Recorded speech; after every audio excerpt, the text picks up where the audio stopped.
Insyaallah. Fenomena yang sekarang kita dapati di keluarga modern tidak lepas dari yang namanya gadget. Gadget sudah menjadi kebutuhan dasar. Bahkan ada yang menganggap gadget lebih penting dari sekedar makanan, karena ada orang bisa menahan lapar, namun banyak ABG yang tidak tahan ketika habis kuota atau hilang gadgetnya. Penyakit ini dikenal dengan technojunkis. Ketika gadget dengan perangkat informasi sosial medianya sudah di tangan, banyak orang tua yang tidak antisipatif, merasa dengan memberikannya itu bagian dari kasih sayang, namun tanpa sadar fungsi gadget dalam rumah menjauhkan dan merusak ikatan batin antara orang tua dan anak. Banyak kita yang serumah tapi tak sejiwa. Banyak yang merasa berada dalam keluarga namun tak memiliki ikatan emosi terhadap anggota keluarga yang lain. Maka itulah kenapa ini yang menjadi sasaran empuk, di mana musuh-musuh dakwah, musuh-musuh pengasuhan, mereka melihat celah anak-anak yang tak dekat dengan orang tua, anak-anak yang jarang berinteraksi dengan orang tua, ngobrol hanya sebatas ditanya PR sudah atau belum, makan sudah apa belum, sholat sudah apa belum. Merekalah yang saat ini menjadi sasaran sebagian besar predator seksual, bahkan pengedar narkoba. Kenapa demikian? Karena anak-anak yang dari kecil tidak punya asupan cinta, tangki cintanya merasa kering, maka SPBU cinta yang palsu banyak berkeliaran di luar.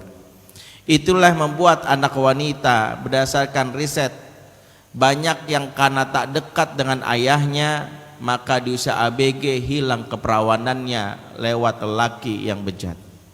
Atau seorang pria, seorang laki-laki yang karena tidak dekat dengan ayah dan ibunya, banyak yang masuk geng motor, bahkan jadi pengedar. Ada sebuah kisah diceritakan salah satu aktivis peduli anak saat menjadi konsultan di sebuah lembaga BNN. Ketika menangani seorang anak yang jadi pengedar di daerah Jogja, anak ini ditangkap dan diinterogasi. Ternyata anak ini dia anak pengusaha yang kaya raya. Yang kedua, anak ini ternyata bersih, clean, tidak makai negatif. Heranlah penyidik, mengapa anak ini bisa jadi pengedar? Karena umumnya pengedar itu punya dua motif. Pertama, karena secara ekonomi dia tidak mampu, dia miskin. Yang kedua, karena secara kebutuhan dia pemakai, dia butuh suplai barang. Karena itulah dia menjadi pengedar. Ternyata dua hal ini tidak dimiliki oleh anak ini. Anak ini ternyata seorang yang kaya raya, yang kedua dia tidak memakai. Lantas apa sebabnya dia mau jadi pengedar yang beresiko masuk penjara bahkan hukuman mati? Maka setelah dibujuk anak SMA ini, dia bersedia menjebak sang bandar, janjian di sebuah mal, dipasang CCTV di sekitar lokasi tersebut dan alat penyadap.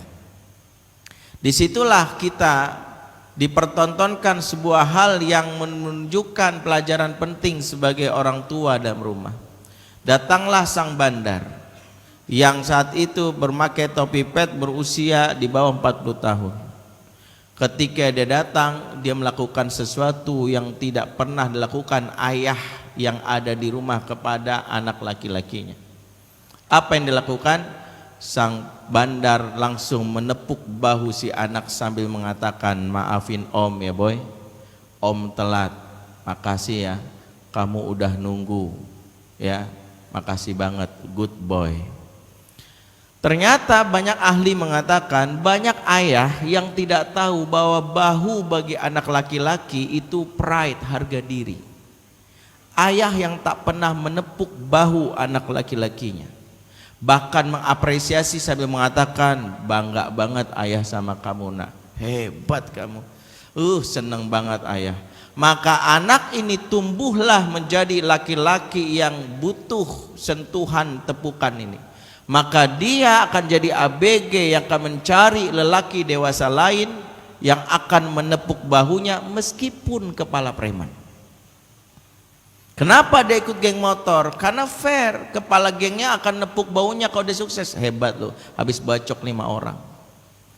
Dia merasa diapresiasi. Laki-laki ketika harga dirinya muncul dan itu diperoleh yang lain, maka itulah kenapa banyak orang tua yang menangis terseduh-seduh. Aku yang membesarkan fisiknya, nafkah kuberikan, jiwanya diisi oleh yang lain. Karena lupa anak kita bukan robot yang kalau kita rasa sudah jadi orang tua cukup memberi bekal makan. Dia butuh asupan emosi dan jiwa.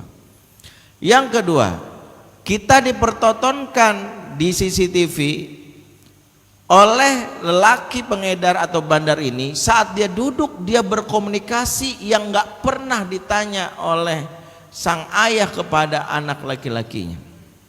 Apa? Umumnya ayah kalau tak bersua dengan anak, yang ditanya adalah, udah makan belum? PR udah belum? Hafalan kamu berapa? Khusus ayah yang memesantrenkan anaknya. Ternyata sang bandar ini dia tahu betul kebutuhan anak ABG zaman now. Dia memulai pembicaraan dan kalimat, are you happy? Kamu bahagia nggak hari ini? Dan anak ini spontan matanya berbinar.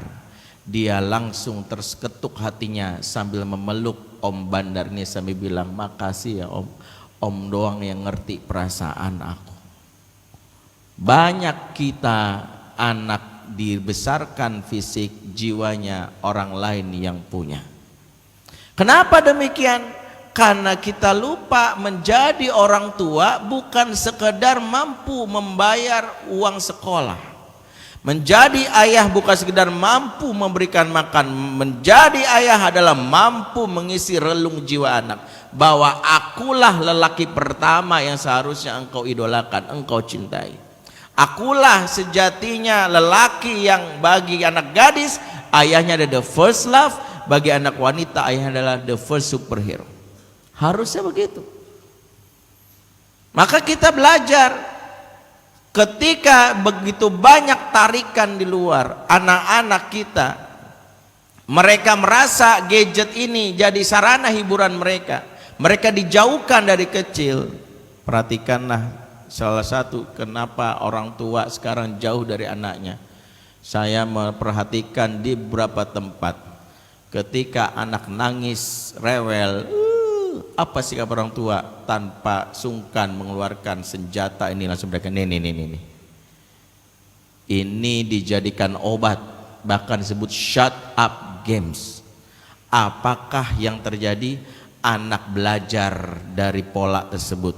Jika aku nangis, ada gadget yang akan menghiburku. Jika aku menangis dan sedih, ada Upin Ipin, ada Bobo Boy yang akan jadi teman setiaku. Bukan ayah dan ibunya. Orang tua zaman dahulu ketika gadget belum di tangan, dengan kebodohannya tak belajar ilmu parenting, anak menangis, mereka turun tangan menghiburnya. Entah gimana caranya, mereka menjulurkan lidah, mereka bersuara seperti pesawat, mereka harus menimang-nimang. Masih nangis anaknya? Masih. Tapi anak itu nangis dalam pelukannya, lama-lama lelah digendong, sampai anak tertanam dalam diri dia. Jika kelak aku sedih, ada ayah yang akan menghiburku. Jika kelak aku menangis, ada mama yang akan mengusap air mataku. Ketika hal ini tidak dimiliki oleh anak kita, banyak proposal-proposal luar yang akan mengatakan, sini om aja yang ngapus air matamu. Sini, aku saja yang akan mengusap kesedihanmu. Orang tua hanya bisa meratap dan menyesal. Aku aku itu anakku. Loh kok sama dia? Kenapa dia lebih memilih sama temannya padahal aku yang menafkahinya? Urusan hati tak pernah kita pahami karena hati tertambat kepada siapa yang mengerti. Makanya ada seorang ibu menangis terseduh-seduh. Dia menyuruh anaknya ke pesantren. Akhirnya anaknya berangkat ke pesantren karena suruh ibu dan bapaknya. Peraturan pesantren tidak boleh ditengok kecuali 6 bulan pada saat masa libur. Singkatnya, akhirnya masa libur orang tua boleh menengok dan menjemput. Si ibu dan suaminya sudah bersiap-siap memasak masakan yang lezat. Kemudian suaminya juga meluangkan waktunya. Mereka terbayang ketemu anak akan dipeluk karena sudah selama sepekan, selama 6 bulan lost kontak, hanya berkomunikasi, bahkan via telepon pun jarang.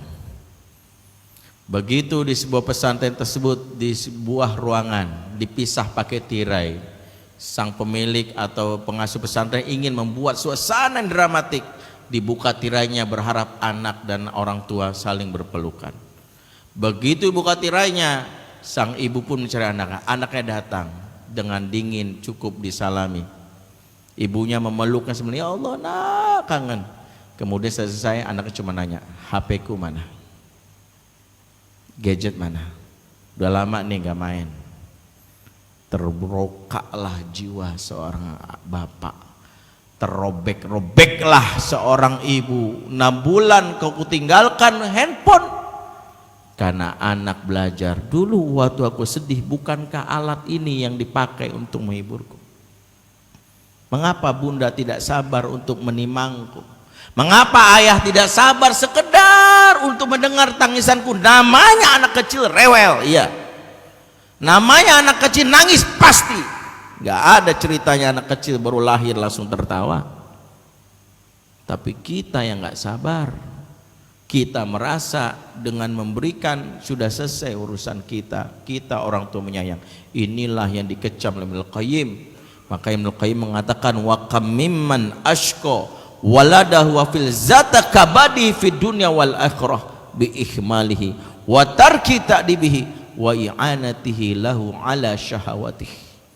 Betapa banyak orang tua yang menyengsarakan anaknya di dunia dan akhirat karena melakukan 3 hal: mencuek, gak peduli sama perasaan, tidak mendidik, yang ketiga memfasilitasi syahwat anak.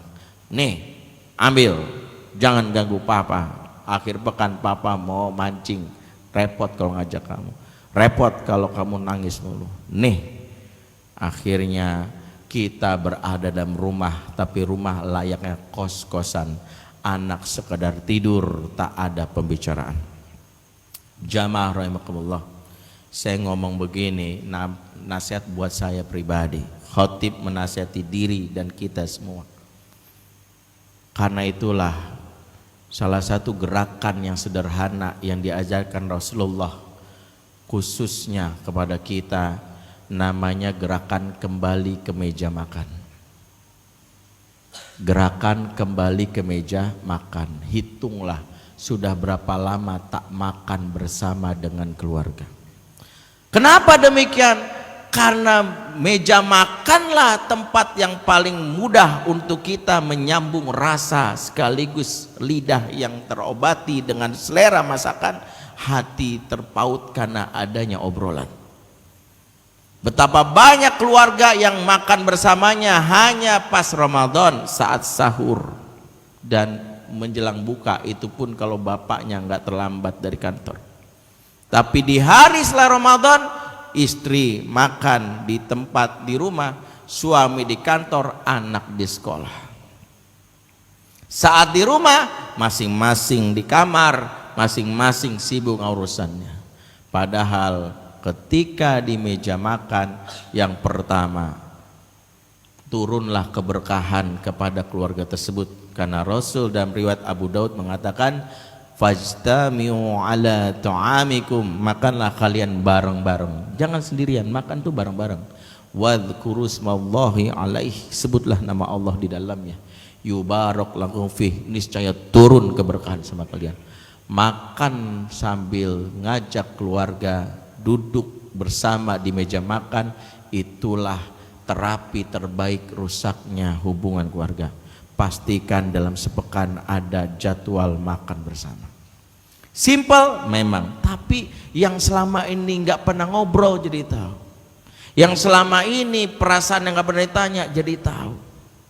Terutama bagi seorang istri, betapa banyak istri-istri yang mengurus anaknya, ibu-ibu yang marah sama anaknya bukan karena dia tidak sayang, beban jiwa yang berat karena punya suami yang tak pernah mendengarkan ocehannya, itulah yang membuat dia numpahkan emosi negatif ke anak.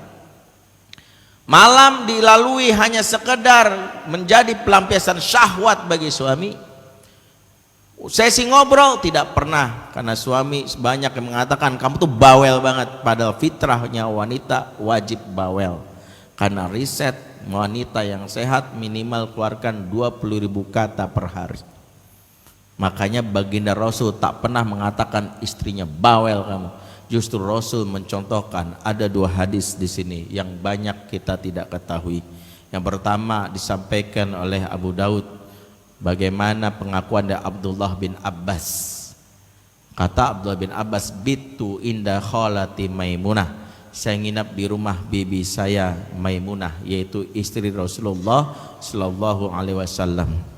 Kana Rasulullah sallallahu alaihi wasallam yatahaddas ma'a ahlihi thumma raqada. Rasulullah sallallahu alaihi wasallam senantiasa ngobrol dulu sama istrinya baru tidur. Coba tengoklah malam-malam kita, tengoklah sunnah apa yang kita tegakkan. Jangan bahas sunnah poligami terus, bahas sunnah poligami semangat, sunnah ngobrol sama istri yang jarang kita lakukan. Banyak laki termasuk mungkin saya, sebelum tidur cek WA, mention IG, internetan, mata sepet baru tidur. Padahal yang contohkan Rasul ngobrol dulu, karena wanita butuh didengarkan. Dalam kitab yang lain Imam Muslim menceritakan bahwa Rasulullah mendengarkan ceritanya Aisyah yang satu hari bertemu dengan 11 wanita. Pengalaman dengan 11 wanita itu diceritakan semuanya kepada Rasul. Terbayangkah kita, wanita cerita satu aja udah lama, ini 11.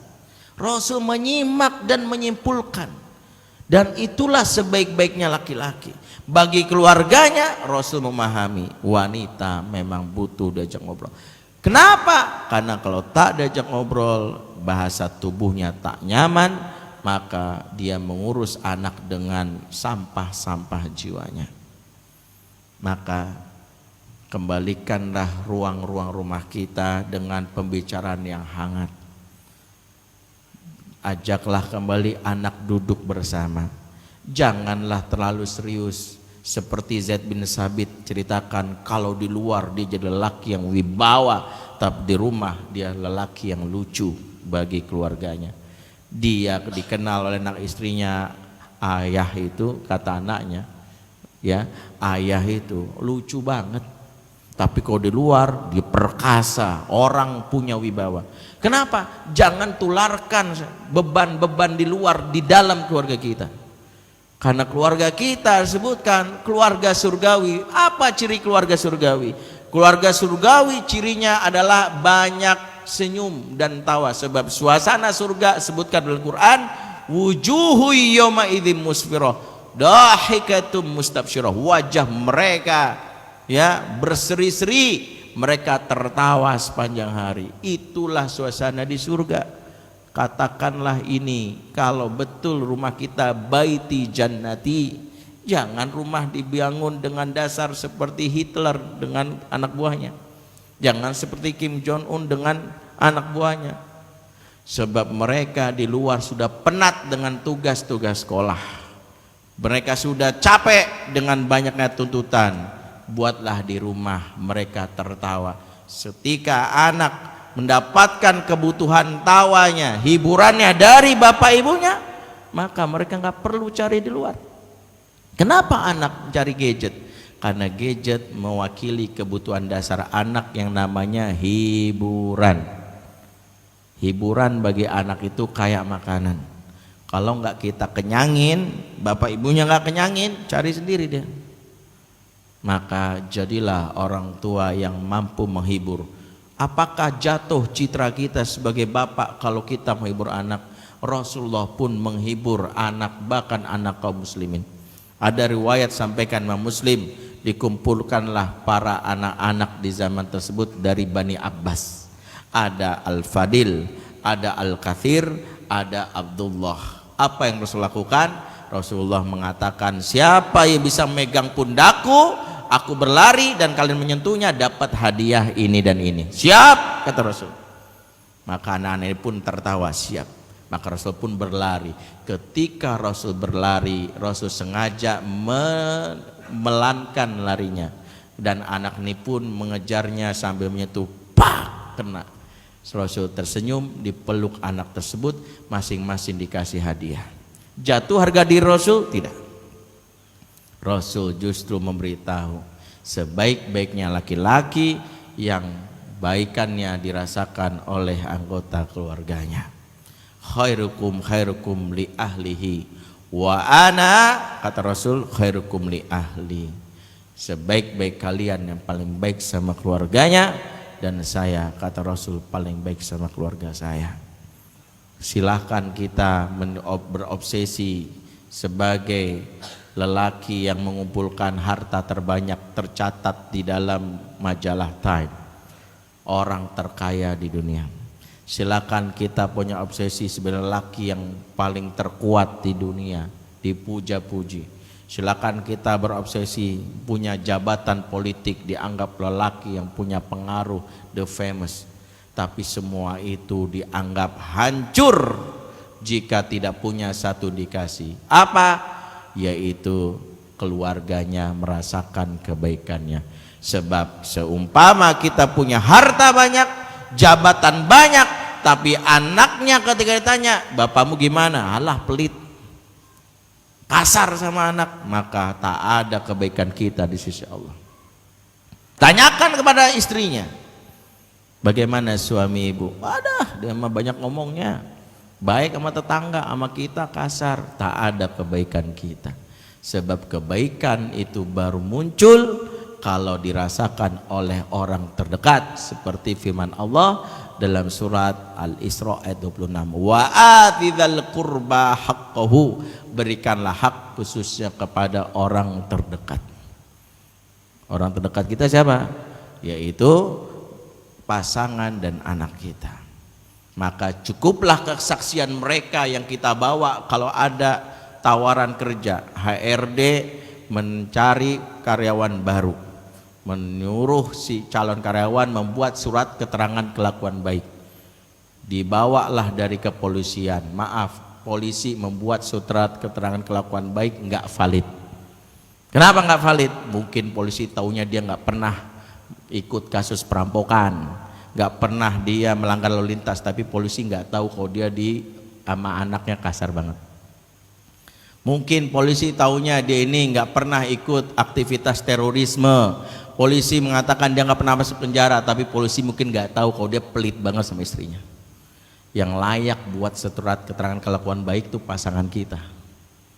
Jadi kalau ada HRD yang agak sedikit inovasi gitu, mau bikin mana surat keterangan kelakuan baik, nih Pak dari polisi, enggak, bini ada istri ada, bikin. Suruh istrinya tanda tangan materai, saya Maimunah umur 26 tahun dan ini bersaksi, 1, suami saya nggak pernah nampar, nggak pernah kasar, 2, berkata lembut, yang ketiga nggak pernah telat transfer gajian, yang keempat, catat itu, tanda tangan, sah, itu orang baik. Tapi kalau istrinya sendiri ngedumel terus, hilanglah kebaikan kita. Karena kalau kita telusuri sejarah istri-istri baginda Nabi, kalau ditanya siapa itu Muhammad sallallahu alaihi wasallam, semuanya nggak ada yang kecuali bersaksi, semua akan bersaksi dia suami terbaik. Tanyakan sama anak-anaknya, siapa itu Muhammad sallallahu alaihi wasallam? Oh, dia mah ayah yang hebat. Bahkan tanyakan sama pembantunya, pembantu saja bisa mengukur kita baik atau enggak. Siapa itu Muhammad sallallahu alaihi wasallam? Lelaki tiada duanya itu, akhlaknya luar biasa. kesaksian orang terdekat adalah garansi terbaik di hadapan Allah, sehingga ketika Allah akan meminta hujah kita, engkau mau masuk surgaku, kata Allah, butuh kesaksian orang terdekat. Ketika orang terdekat saja mengatakan, sang anak berkata, wahai Allah, ku tahu ayahku rajin sholatnya, wahai Allah, aku tahu ayahku rajin baca Qur'annya, hafalannya banyak, tapi aku sebagai anak yang gak pernah ditegur, gak pernah disapa, dia bisa marahin mulu. Ya Allah, kalau engkau izinkan, ku tuntut ayahku di akhirat. Kita menghindari dari tuntutan anak. Ibadah kita ternyata tergerus hanya karena urusan anak yang tak pernah diperhatiin. Belum lagi istri kita bersaksi. Maka inilah salah satu nasihat buat kami, saya khotib yang berbicara di sini, menasihati diri sendiri supaya jangan sampai kita justru di masa di mana gadget sudah masuk ke masing-masing rumah, kita sudah tak tahu anak kita seperti orang asing. Pulanglah dengan sebuah semangat, kembali ke meja makan. Kembali ke meja makan, duduk bareng, handphone taruh di dalam tas masing-masing. Mungkin awalnya risih karena gak sempat foto menu kita untuk diupload di IG atau FB, tapi lama-lama kita mendapatkan nikmat. Ternyata ngobrol bersama keluarga itu asik. Sudah berapa lama kita gak ngobrol bareng sama keluarga? Sejauh itulah hati anak kita diisi sama orang lain. Mudah-mudahan nasihat ini bisa membentuk hati kita, nasihat ini untuk kami dan kita semua agar jadi keluarga yang kokoh. Barakallahu li wa lakum fil Qur'anil azim wa nafa'ani wa iyyakum bima fihi minal ayati wa zikril hakim. Aqulu qouli hadza fastaghfirullahu li wa lakum wa lisairil muslimin wal muslimat wal mu'minin wal mu'minat fastaghfiruhu in